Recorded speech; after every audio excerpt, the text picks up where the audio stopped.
Il y a déjà un style Fortiche qui s'est forgé. Parler du style Fortiche, c'est dire que nous on fait des films avant tout. On fait pas des films d'animation, c'est ce qu'on se dit. C'est qu'on approche le film avec de la liberté. On n'est pas en train de chercher à respecter des codes. Comment aujourd'hui tu qualifierais la relation qu'il y a entre Riot Games et Fortiche ? En fait, la relation entre Riot et Fortiche, elle est d'abord créative. Ouais. La grande différence, et ce qui a aussi fait la force d'Arcane, c'est que Riot se lève le matin en pensant à des joueurs, et nous on se lève le matin et on pense à des spectateurs. Ouais. Ça fait la différence. Et ça, c'est pas le même métier en fait. Exactement, et c'est là où on est très complémentaires. J'ai passé plusieurs semaines à discuter, mais parce qu'il me présentait le projet et je me rendais bien compte que... C'est balèze. Voilà, que ça s'annonçait être assez balèze et pourquoi pas. Ouais. Je suis monté dans Space Mountain, j'ai mis la barre de sécurité et c'était parti. Et en fait, c'est un peu comme ça. Et la saison 1, ça a été vraiment ça. Oui, et j'ai vu des images et là, j'ai réalisé le step qui avait été pris en qualité et j'ai été ultra ému. Je me rappelle de cette émotion de voir des plans de la saison 2 et de me dire « Ah la vache !» Bonjour à tous et bienvenue sur The Anima Show. Mon invité aujourd'hui, c'est Hervé Dupont. Hervé est le directeur général adjoint du studio Fortiche. Studio qui connaît aujourd'hui une aura internationale grâce à cette collaboration magnifique avec le studio de jeux vidéo Riot. Fortiche nous livre une œuvre majeure, Arcane. Pourquoi œuvre majeure ? Parce que déjà, elle s'adresse à un public ado-adulte et en animation, c'est assez rare. Parce qu'elle offre une fresque incroyable sur l'univers de League of Legends, le jeu dont est issue l'adaptation en série. Et parce que dans le style signé Fortiche, elle est un festin visuel, mais aussi... elle vous fait rentrer dans cet univers à travers des personnages iconiques, des lieux iconiques et de choses qui, franchement, sont très divertissantes. Dans cette conversation, vous allez en apprendre plus sur comment cette série a vu le jour, comment elle a été construite, comment elle a été dirigée, quelles sont les petites anecdotes que peut nous livrer aujourd'hui Hervé dans cette conversation. Et peut-être vous en saurez plus aussi sur la suite. Si cette conversation vous a plu, n'hésitez pas à liker, à vous abonner à la chaîne et à activer la cloche. Merci infiniment pour votre soutien. Et je vous souhaite une très bonne écoute.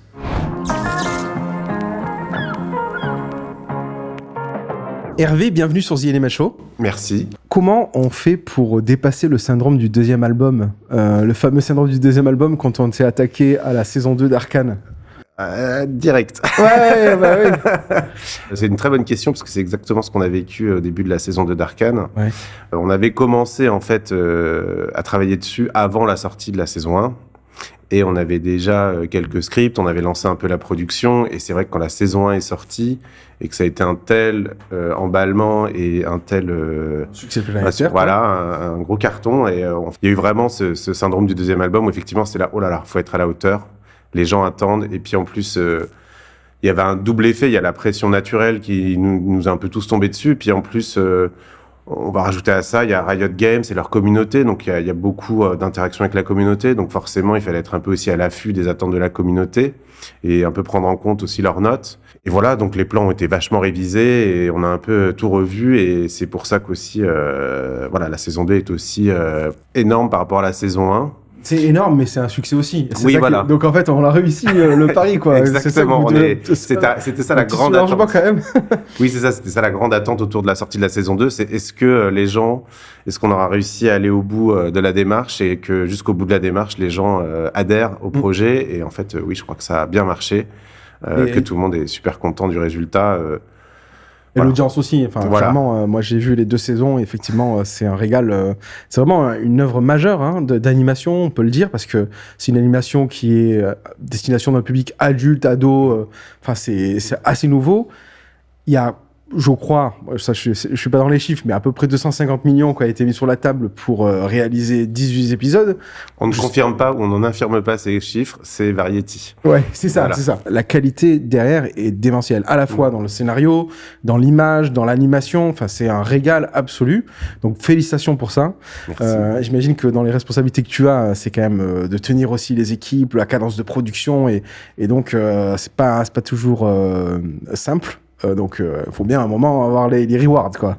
Écoute, c'était un travail d'équipe. Et puis, j'ai envie de dire, moi, sur la saison 2, j'ai eu la chance de plus déléguer. La saison 1, c'est vrai qu'il y avait, on était une équipe plus réduite en production. Ouais. Et il fallait en plus faire grandir le studio. Donc, ça a été pas une mince affaire. En saison 2, c'est le projet qui a encore été plus ambitieux, j'ai envie de dire. Mais là, il y avait de la délégation. Donc, On a été l'équipe aussi s'est agrandie, a mûri, donc ça a été super. Ouais, Fortiche a grandi en même temps. Voilà. Et ce qui est marrant, c'est ces deux histoires qui sont intrinsèquement liées entre Fortiche et Riot Games, puisque pour ceux qui connaissent pas League of Legends, et moi je suis pas un gros gamer à vrai dire, donc j'en ai appris aussi beaucoup, et je rentre dans League of Legends via la série Arcane, c'est ça qui est assez intéressant.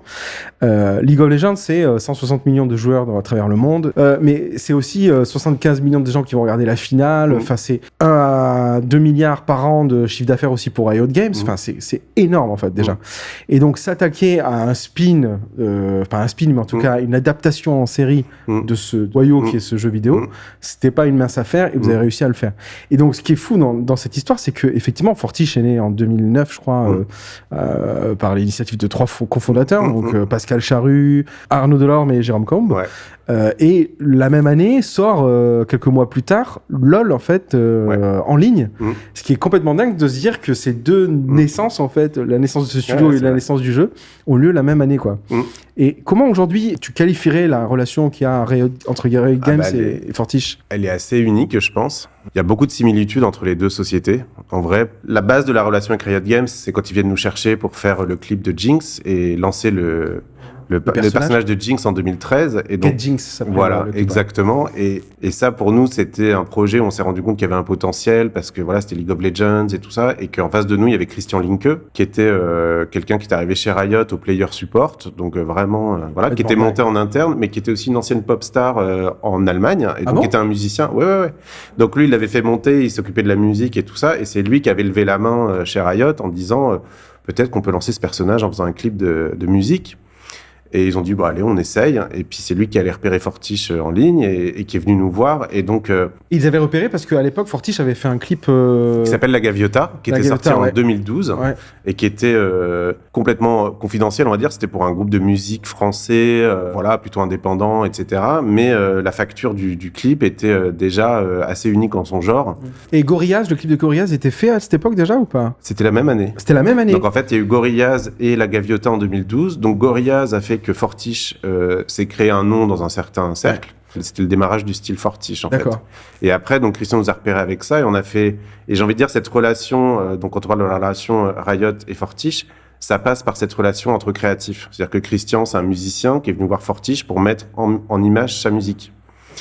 Et en fait, c'est cette... Et donc, Pascal, Arnaud et Jérôme ont mis en image sa musique à travers Get Jinx. À l'époque, j'étais déjà d'ailleurs chez Fortiche pour produire Get Jinx et il a fallu, c'était un peu plus classique on va dire comme format, mais le résultat était assez exceptionnel et puis pour nous il y avait déjà un enjeu. Quand je dis classique, c'est le format de l'organisation. Mais après, ce qui s'est passé, c'est pour Arcane, ça a été vraiment au fur et à mesure organisé autour de cette relation créative. En fait, la relation entre Riot et Fortiche, elle est d'abord créative. Très créative. C'est cette relation entre Christian, Pascal, Arnaud et Jérôme, et autour on a organisé les choses, on a organisé les équipes et il y a des connexions qui se font maintenant tout autour de cette relation. C'est-à-dire que forcément, on a noué des relations avec des équipes de production, des équipes legal, business, finance, marketing, et ça artistique. A démarré par cette... Mais ça a commencé... Cette jointure artistique, voilà, en fait. Exactement. Et d'ailleurs, ça se ressent parce que quand on regarde la série, on est à la fois bluffé par les univers qu'a développé Riot, mais les personnages, la musique qui est amenée, et il y a des collaborations assez folles avec Imagine Dragons qui a fait toute la BO, enfin une partie de la BO, et aussi c'est intégré dans la série puisque dans un des épisodes on les voit apparaître. On sent que c'est une œuvre artistique avant tout quoi. Et d'ailleurs, vous ne lésinez pas dans l'animation, dans le dessin, dans les paysages qui sont en tapisserie derrière et tout, c'est bluffant quoi. Donc on voit que l'ADN en tout cas est très artistique. Et effectivement, Christian Linke, c'est assez dingue son destin puisque il a démarré au support du jeu vidéo en Allemagne d'ailleurs, puis ensuite il est venu aux États-Unis, puis petit à petit il a pris en charge la musique et puis de la musique il a toujours dit il faut absolument qu'on fasse une série adaptée de l'univers. Et puis, voilà, la collaboration a démarré avec Fortiche, et aujourd'hui, il est showrunner de la série.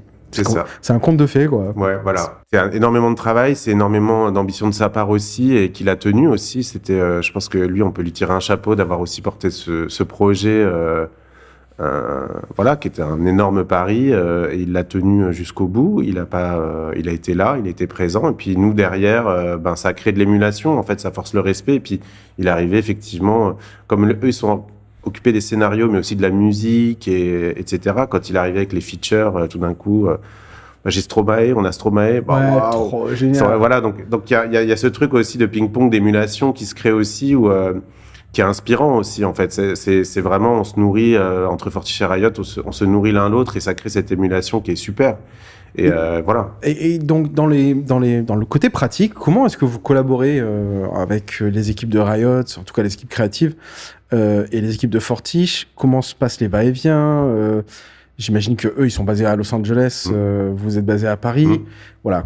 J'aimerais bien, je suis assez curieux de savoir comment tu as organisé, comment vous êtes organisé pour. Alors, c'est assez simple. En gros, dans nos plannings, nous, on a toujours une fenêtre entre 17h et 19h qui est pour Los Angeles. Évidemment, ouais. Et eux, dans leur planning, c'est entre 7h du matin pour Paris. Et 9h du matin pour Paris. Et donc, c'est le moment, on a une fenêtre où on synchronise, où les différentes équipes se parlent. Donc, ça peut être entre Christian, Pascal, Arnaud, Jérôme.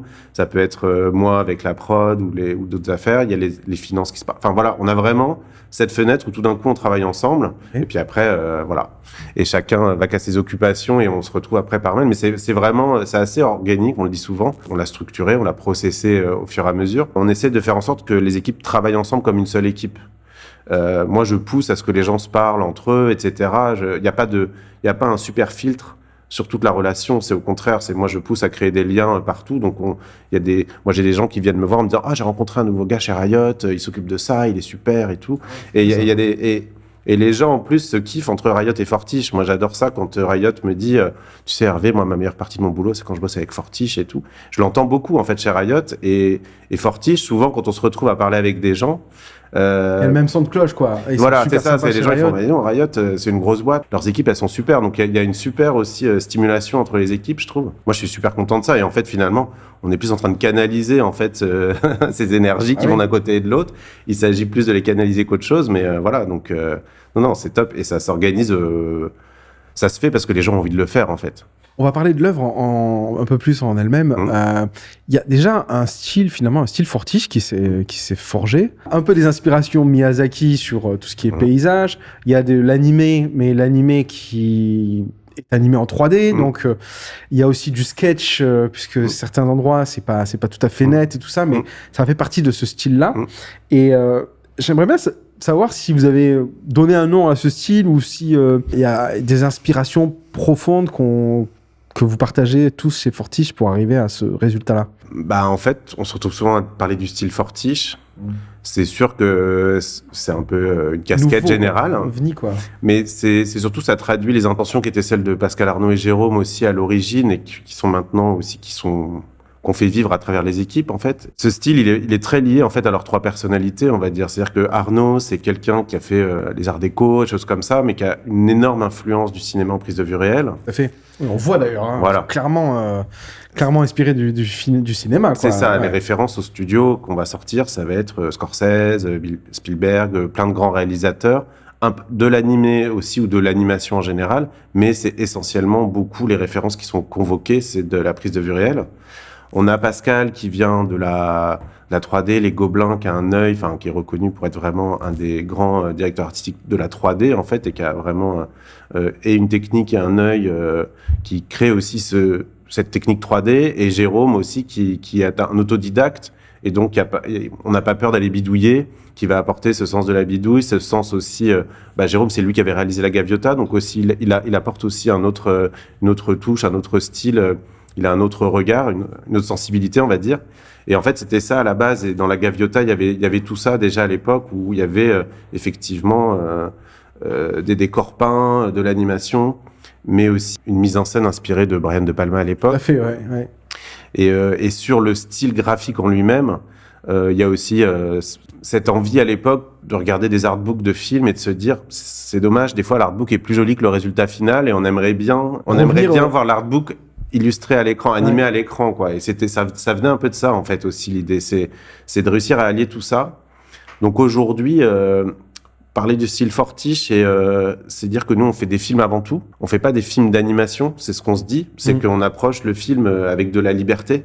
On n'est pas en train de chercher à respecter des codes spécifiques. On va plutôt aller s'inspirer et trouver la bonne façon et la bonne vision du film pour ce qu'on veut raconter. Et donc, on ne se refuse aucune référence, on ne se refuse aucune piste. Et après, dans la fabrication, il y a aussi des gens qui m'ont dit une fois, il y a notre directeur technique, Philippe Lerena, notre CTO, qui m'a dit, on fait pas des films d'animation 3D, on fait des films d'animation 2D avec de la technique 3D. Ouais. Et donc, c'est vrai qu'on peut pas vraiment le mettre en bouteille, le style Fortiche, mais c'est un peu cette intention-là qui porte les films. Ce qui est génial, c'est qu'on va dire, c'est le style Fortiche et point barre, en fait. Voilà. Et on comprendra, et tout le monde le comprend, et des millions de gens dans le monde le comprennent aujourd'hui, puisque avec Arcane, ils sont rentrés dans cet univers-là. C'est très généreux, en fait, parce qu'il y a plein d'épisodes où on se retrouve dans un changement de style, on va passer vers de la 2D, ou alors au sein d'une même scène, il va y avoir des choses qui vont être très brutes, et puis des choses qui vont être hyper détaillées. Et ça, c'est un régal à chaque fois, parce que c'est une nouvelle surprise. Enfin, c'est toujours surprenant, quoi. Et ce qu'on peut pas vraiment faire dans le live action. Et je trouve que, voilà, vous avez été généreux là-dedans, quoi. On sent qu'il n'y a pas eu de retenue, quoi. Et ça, c'est... c'est vrai que c'était un des grands retours qu'on a eu de la saison 1. Qu'effectivement, ces séquences, elles avaient été déjà assez stimulantes à faire, à imaginer, parce que ça relance pour les un artistes peu... eux-mêmes, voilà, au sein de Fortiche, parce que finalement, c'est quand même un projet qui était très long, donc finalement, ça faisait un peu des petites pastilles où tout d'un coup, on se re-challenge au sein du gros challenge qu'est Arcane. Il y avait des nouveaux petits challenges qui arrivaient, aussi bien pour les créas que pour la fabrication, etc. Et aussi au niveau du public, le public a adoré ces séquences sur la saison 1, donc c'est vrai que c'était quelque chose sur la saison 2, c'était déjà un peu un des prérequis de la saison 2, de se dire on va essayer d'en mettre un peu plus, on va s'amuser encore un peu plus, on va pousser les potards un peu plus. Et peut-être que ça fait aussi partie du style Fortiche, de pas s'interdire certains styles aussi, c'est ça que ça veut dire aussi. Pop, petit arrêt sur image juste pour vous indiquer que cet épisode est soutenu par 22D Musique, qui accompagne depuis plus de 20 ans les professionnels de l'audiovisuel dans la création musicale et la gestion de leur catalogue musical, ainsi que Toon Boom, qui édite les logiciels d'animation 2D, de storyboard et de gestion de la production. Big up également à notre partenaire Écran Total, la source d'information des professionnels de l'audiovisuel. Voilà, c'est terminé. Retour à la conversation. Comment justement on maintient l'ADN créatif parce que vous êtes quand même passé de, je sais pas, vous étiez peut-être une vingtaine au tout début et puis vous êtes monté jusqu'à 400 personnes au moment du pic de la production. Comment on arrive à maintenir justement cet ADN créatif qui était à l'issue de Fortiche mené par les fondateurs, mais qui aujourd'hui, n'importe quelle personne qui travaille sur la production doit réincarner. Il y a, je sais pas, il y a des valeurs qui sont écrites au mur, il y a des inspirations, il y a... c'est rigolo. Il y a des rituels. On a fait des valeurs il y a pas longtemps. Ouais. On a fait l'exercice d'essayer de définir les valeurs de Fortiche, mais qui sont plus aussi des valeurs aussi de posture, on va dire, choses comme ça. C'est aussi parce qu'on travaille beaucoup avec les mêmes personnes depuis un moment.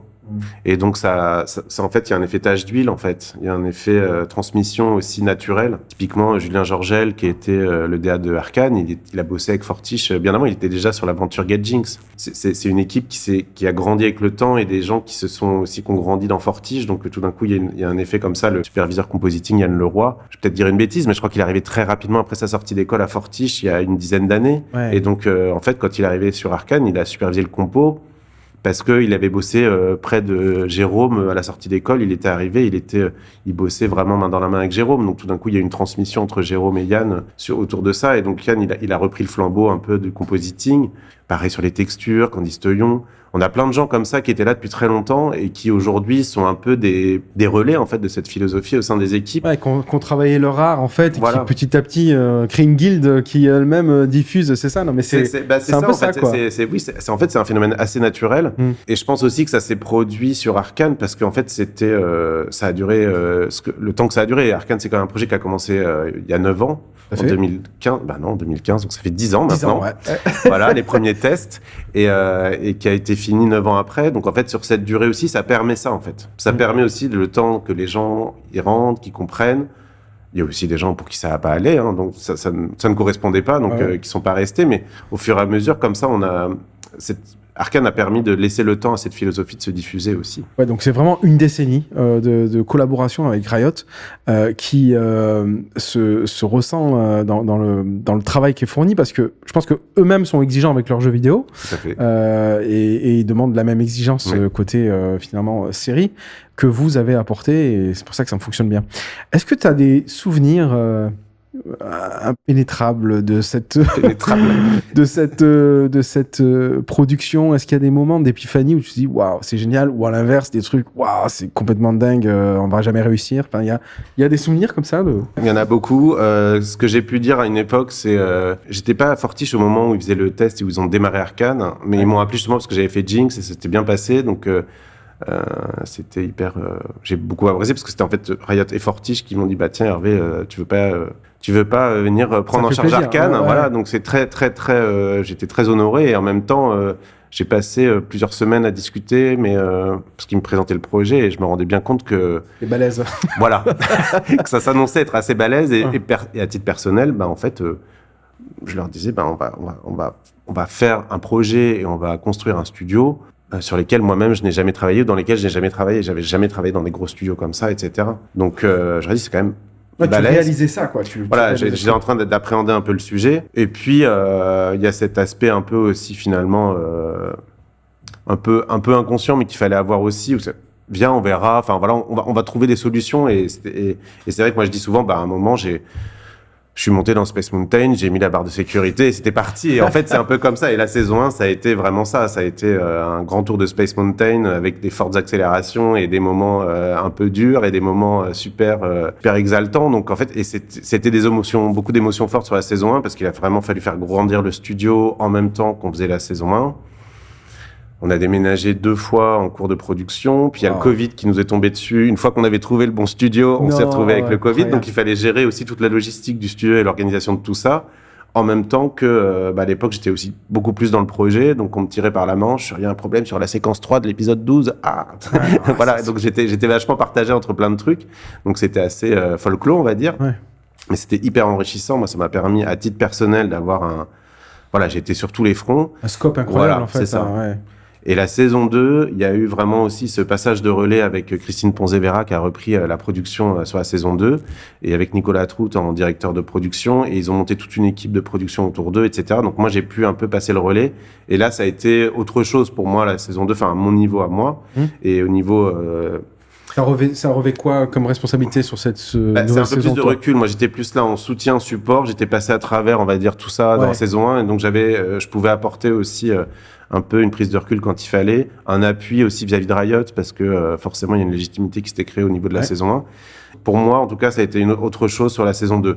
C'était plus un travail de fond, parce que par exemple, les équipes, on voit, moi, c'est ce que je dis, c'est comme quand on regarde une série de BD.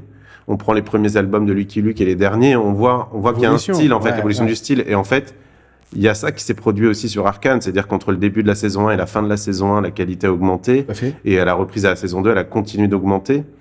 Et un grand moment dont je peux parler, c'est que nous, on a des moments, une fois par mois, ce qu'on appelle des pots pourris. Ouais. Donc, c'est un pot pourri de ce qui s'est produit dans le mois qu'on diffuse, en fait, auprès de toutes les équipes. En interne, quoi. Ouais, c'est ça. Et moi, il y a eu un moment où j'étais assez éloigné de la saison 2 parce que, voilà, ça se passait et que j'étais sur la suite, on va dire, les autres sujets. Et je suis arrivé au pot pourri et j'ai vu des images. Et là, j'ai réalisé le step qui avait été pris en qualité et j'ai été ultra ému. Ouais. Je me rappelle de cette émotion de voir des plans de la saison 2 et de me dire, ah la vache, et on a encore monté d'un step. Et moi, ça, c'est c'était un des grands kiffs tout d'un coup d'avoir ce petit pas de recul et de pouvoir aussi rendre ça aussi aux équipes parce que justement, j'avais cette position privilégiée qui me permettait aussi de leur dire, je vous jure, c'est un truc de fou là, ce que vous êtes en train de faire, ça. Vous êtes en train de une autre dimension, les choses, C'est marrant de se dire que cette prise de recul t'a permis de rentrer dans l'émotion du téléspectateur. En fait, t'es sorti un peu de l'œuvre pour dire waouh, en fait, c'est génial, quoi. Et puis d'être super fier, en fait, il y avait aussi une grande fierté parce qu'il y a des fois on est tout le temps un peu au four au moulin, on a la tête dans le guidon, et puis il y a des moments aussi où ça permet aussi de réaliser en fait la chance qu'on a, parce que des fois quand on est pris par l'action, on se rend plus compte. Et moi, il y a eu ce kiff un peu des fois de me dire j'ai la chance d'être là et j'ai la chance de voir ça se produire et d'y participer et voilà, d'être en première loge. Tout est très bien réussi. Donc, on a parlé du style, l'animation, de la réalisation. Il y a aussi l'écriture. Je sais pas à quel point tu étais impliqué auprès des équipes qui ont écrit. Donc, je pense que Christian Linke est impliqué un peu dans le storyline et dans le scénario, mais les équipes, elles étaient basées chez Riot à Los Angeles, c'est ça? Ouais. Alors, l'écriture, ça a été un exercice. Ça aussi, c'est vraiment spécifique à Arcane. C'est-à-dire que Arcane, c'est quand même un projet par des gens qui n'avaient jamais fait ce type de projet. Ouais. Il y a eu beaucoup de gens d'expérience qui sont venus tout au long d'Arcane apporter de leur expérience, mais il y a eu aussi cette liberté qu'on a prise de se dire on va essayer de faire les choses à notre manière. Ouais. C'est Christian, Linke avec Alexis qui ont écrit. Alexis, c'est aussi un historique de Riot. Ils ont bossé tous les deux pour développer ce concept. Ils ont été entourés d'une équipe d'écriture sur la saison 1. Ouais. De chez Riot, du coup? De chez Riot, Okay. qu'ils ont monté chez Riot. Mais en fait, nous, on a été très impliqués dans l'écriture. C'est-à-dire que ça s'est pas arrêté.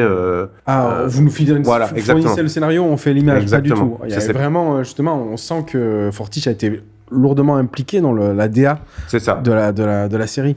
En fait, dans l'écriture, ce qui s'est passé, c'est qu'il y a eu beaucoup d'ateliers d'écriture à Fortiche aussi, quoi. On a eu des moments où Christian venait avec Alex et Amanda Overton aussi, qui est un peu le bras droit sur l'écriture aussi de cette saison 2. Ils venaient à Paris pendant une semaine et en fait, il y avait partager leurs doutes. Exactement, ils partageaient leurs doutes, là où on veut aller, etc. Et puis, il y avait dans la pièce avec eux, il y avait Pascal, Arnaud, Bart, Christine, et c'était quelle solution on peut trouver pour faire avancer le projet, comment on peut solutionner cette densité. Donc, c'était hyper intéressant parce qu'on pouvait aussi apporter des idées visuelles pour répondre à des problématiques de storytelling.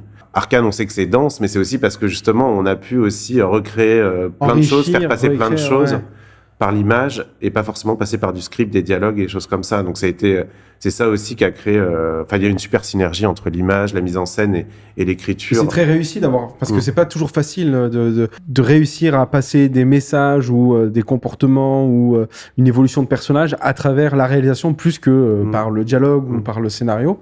Et ça, c'est bien fait. Il y a plein de personnages en fait qui sont super intéressants et qui ont une évolution, des arcs narratifs complètement dingues.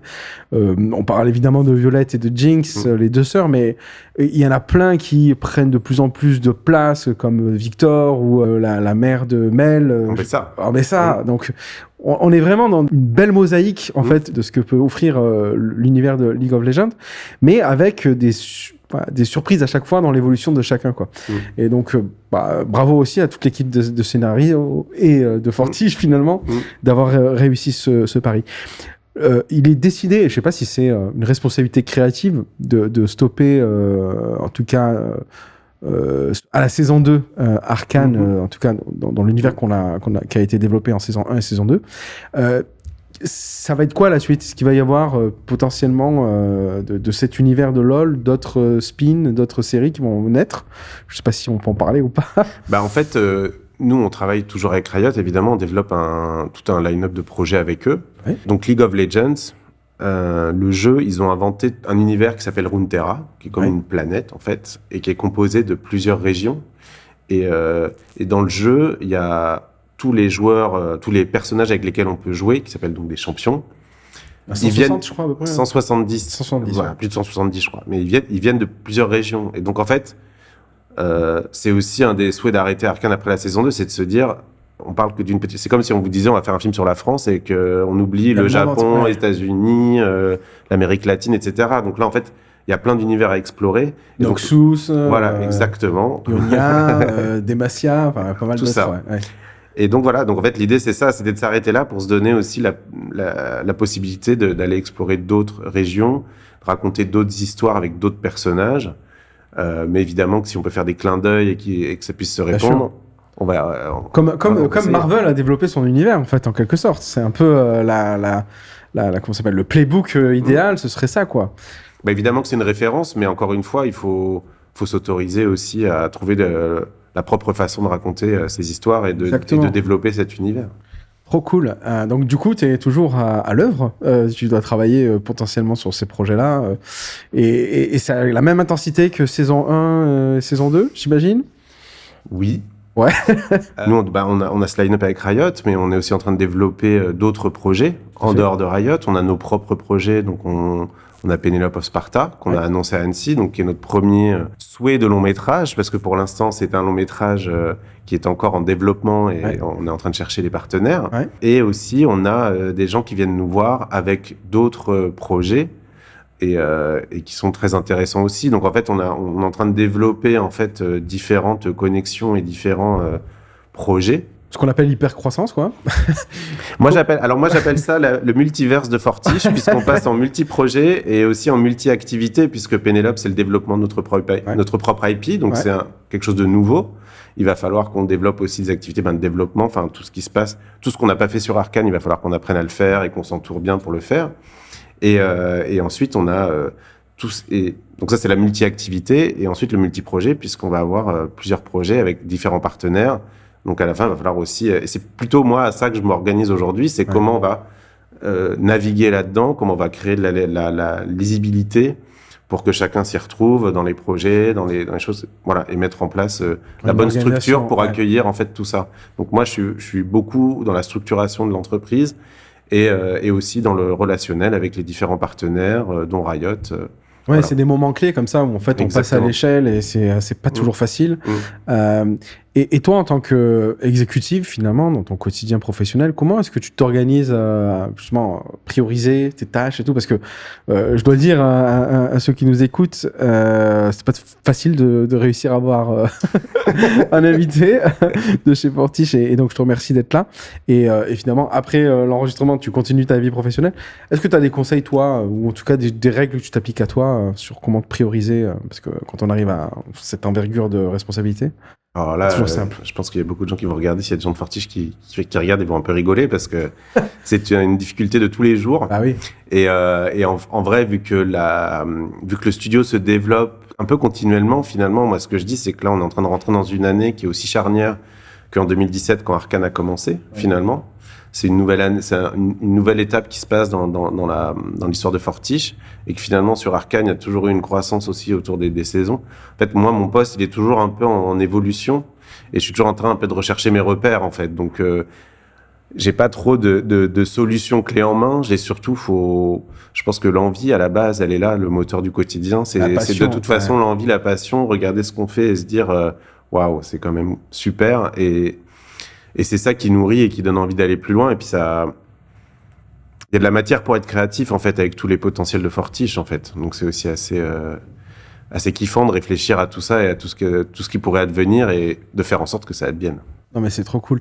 Là, on est à 2 jours d'une sortie d'un trailer de chez League of Legends sur Noxus, Welcome to Noxus, où on retrouve des personnages de la série. C'est là où ça commence à être hyper intéressant parce que les deux mondes se nourrissent l'un et l'autre. Est-ce qu'un jour, Fortiche sera partie de la famille Riot ou pas? Pour moi, on en fait déjà partie. On fait partie on a des certaines affinités. Riot a des parts dans Fortiche, c'est actionnaire de Fortiche, donc de toute façon, il y a une relation capitalistique. D'accord. Fortiche a été monté à une époque où Pascal Arnaud-Jérôme voulait aussi développer leurs propres films, donc il y a ce souhait aussi quand même d'aller au bout de ce rêve-là, de faire nos propres films. Donc c'est ça, c'est cette initiative-là. Et ensuite, nous, on adore bosser avec Riot, comme je le disais, mais je pense que c'est très sain aussi de ce que j'appelle ouvrir les fenêtres, s'aérer un peu la tête, aller voir ailleurs. Et moi, je l'envisage plus comme une relation complémentaire et constructive, mais pas une assimilation totale, parce que on a énormément de points communs avec Riot. La grande différence, et ce qui a aussi fait la force d'Arcane, c'est que Riot se lève le matin en pensant à des joueurs, et nous, on se lève le matin et on pense à des spectateurs. Ouais. Ça fait la différence, effectivement. Et c'est pas le même métier, en fait. Exactement, et c'est là où on est très complémentaires. Et on me demande souvent le succès d'Arcane. Pour moi, c'est ça, c'est qu'il y a eu des gens qui ont pensé à des joueurs et à leurs joueurs, à leur communauté, et nous, on a pensé à des spectateurs pour qu'ils se régalent. Et je pense qu'on fait pas exactement le même métier et que c'est très complémentaire. Et en fait, le boulot, c'est d'aller chercher les complémentarités, mais je suis pas sûr que l'assimilation totale soit la bonne formule. Est-ce qu'il y avait eu des screen tests auprès des joueurs de League of Legends ou ça s'est pas passé comme ça? Il y a eu des screen tests en interne. En fait, c'est l'histoire. Ce qui s'est passé, c'est qu'on avait fait un pilote en 2016 et 2017 qu'on a livré fin 2017. Le pilote, donc le pilote d'Arcane, c'était le premier épisode d'Arcane. De la série. Voilà. C'était pas un pilote comme ça se fait des fois avec 5 minutes, un petit truc. On a fait carrément un épisode entier. C'est incroyable. Voilà. Audacieux, quoi. Il fallait y aller, quoi. Et pourquoi pas. Ça, c'est très Riot. Mais donc on a livré ce premier pilote en décembre 2017 et il y a eu un test effectivement au sein de Riot et même la direction a regardé, a fait waouh. Et là, ils ont regardé les scripts et ils se sont rendus compte que les scripts étaient peut-être pas au niveau, etc. Donc c'est pour ça qu'il y a eu tout un moment où début 2018 où il y a eu une remise en question du projet en se disant on peut monter le cran de l'ambition en fait autour du projet. Et c'est un peu ce qui s'est passé, c'est que nous, en fait, et voilà. Donc, on a remis un peu le travail sur la table de réimaginer le projet, qui a été re-greenlighté officiellement à l'été 2018. Ouais, c'est plus ce que que ta test, c'était question. en interne, quoi. En Ouais, gros, voilà, c'était, le test était en interne, ta question des tests auprès Ouais. des joueurs. En fait, déjà, ils l'ont fait en interne auprès de eux-mêmes, direction et tout. la quoi. direction et les rioteurs, parce Ouais. que les rioteurs sont des super fans de leur propre IP, en fait. Ils adorent League of Legends, et donc, en fait, ils peuvent se fier beaucoup à l'instinct collectif de la société sur des sujets comme ça. Et en fait, il y a eu un retour des quelques personnes qui l'ont vu en interne, qui étaient dithyrambiques. Tu joues à League of Legends ou pas?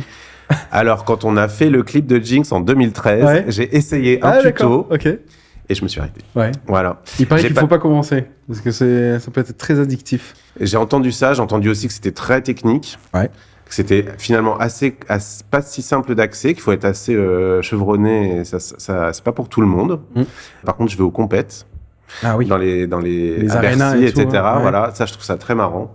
Il y a un côté un peu jeu du cirque à l'ancienne, Ouais. qui est assez cool, et je m'assois toujours à côté de quelqu'un de Fortiche qui connaît bien le jeu, et qui, comme ça, qui me commande, qui m'explique, et là, en fait, je comprends, et je me prends carrément au jeu. Ouais, mais c'est un phénomène complètement dingue Mm. qui fait que croître et on commence à avoir des stars françaises un petit Mm. peu, mais c'est vrai que c'est assez dominé par les Coréens, ce que me disaient les équipes Mm. d'Anima Show. Mais en tout cas, c'est assez fou de voir que Fortiche finalement se place à the edge, comme on dit, de ces nouvelles consommations, quoi. Mhm. Tu vois, le jeu vidéo et tout. Je trouve que vous êtes au bon endroit, en fait.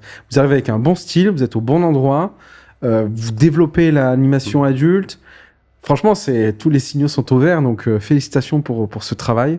Et je sais que c'est pas une mince affaire, donc bravo pour tout ce qui a été réalisé. Et bravo, effectivement, à toutes les équipes, comme tu le disais. Bah oui, C'est un gros on les travail salue d'équipe tous. Fortiche, on a quand même un grand esprit d'équipe et tout le monde est hyper impliqué. Donc, Et puis on va veiller à regarder la suite parce que j'imagine qu'il va y avoir de nouvelles choses qui vont arriver. Donc bravo pour tout et puis encore merci d'être venu sur Anima Show. avec plaisir.